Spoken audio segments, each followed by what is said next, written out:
Going on, guys? Welcome back to the channel.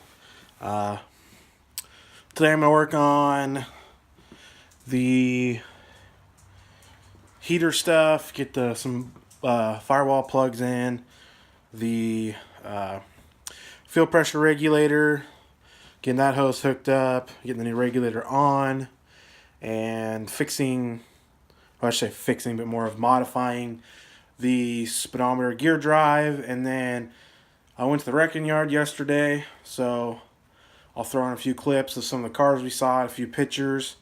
We saw quite a few cars that we don't normally see at the wrecking yard when we go, but let's get into it.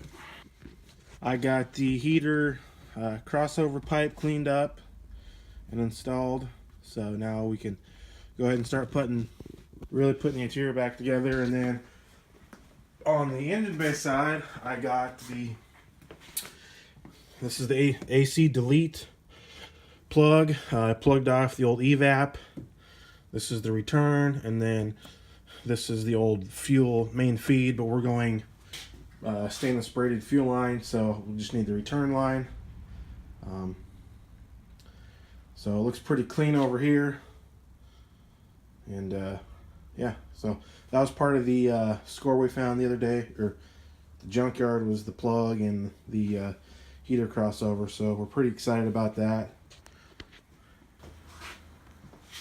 So one of the things we found yesterday at the wreckers was a fuel pressure regulator that sends the fuel line straight down, versus the old one that once it's bolted on, kicks it off to the side, just doesn't work. But that's how it tends to work on the other cars, because the return line is typically down in this open space. Or on these cars, it's over here.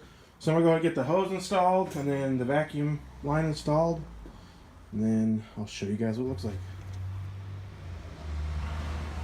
So I got the vacuum line on for the fuel pressure regulator, zip tied both ends, gets a good tight seal, make sure there's no vacuum leaks. And then I got the return line brought up over here. I might change that later, but we'll see. Right now it's more of just I want to get it running, and then we'll go from there. But so we got that done.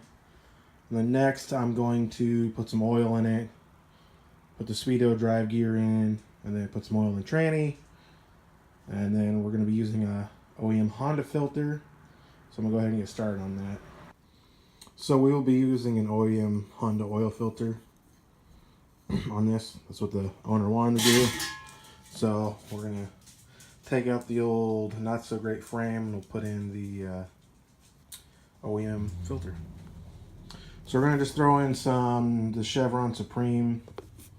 It's cheap. We're going to run it a little bit, and then we'll do another oil change with some better quality oil. So I'm going to start working the speedometer gear drive. So the car that this came off of has power steering, and on the older Hondas, the speedometer controls, it has these lines that go to the power steering pump that controls the pressure, in a sense. It just kind of adjusts for low speed power steering assist. But what I'm going to have to do, since this car doesn't have power steering, I'm going to pull the guts out. As you can see, this was just like an oil pump. This rotates, pulls the fluid, pushes it back to the pump, but there's just a seal on the inside here. But I need to clean it up, but I'm going to go ahead and pull the oil gears out, and then we'll be able to run that with the 5-speed car, because this also was an automatic car, so that should work, but we'll find out once we get the car running. But I'm going to go ahead and get this taken apart and cleaned up, and I'll show you guys when it's done.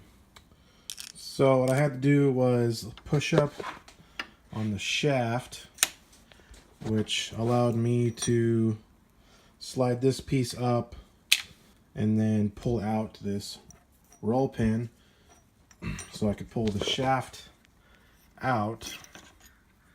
So now the shaft's out. And then you pull out the other half of the oil pump drive gear, which goes right in this area here. So now I'm going to go ahead and clean it up and get it back together. So now I've got it all cleaned up. As you can see, it was pretty dirty before. So this roll pin here is what keeps the shaft from coming out. And it's designed to have a little bit of play. So what I'm going to do, since I don't need the gear, like I was saying before, the gear set anymore to drive the pump, I'm going to tack weld that roll pin on there so it doesn't come out. And then that'll still allow the Speedo drive gear to have a little bit of play. So I'm going to go ahead and get that tacked up, and I'll show you guys what the finished product is. As you can see, I got it tacked on. Not the greatest tack, but that definitely will hold.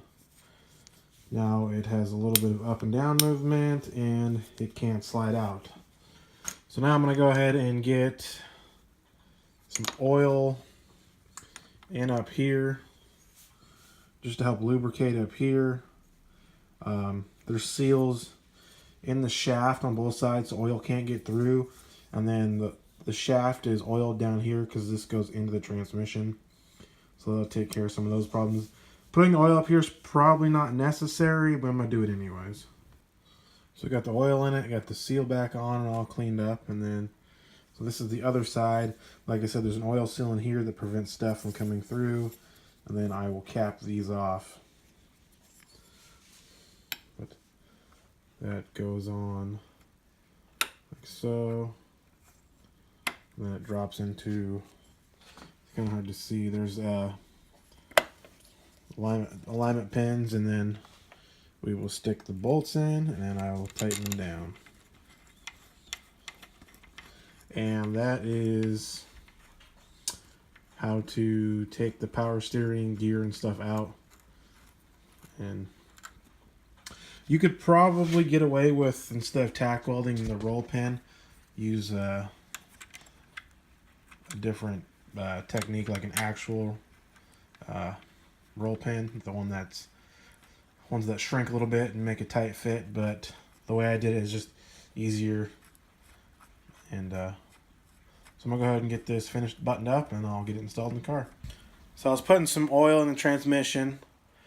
I neglected to check to see if there's a drain plug because I assumed that the drain plug was in there. Well, I was wrong.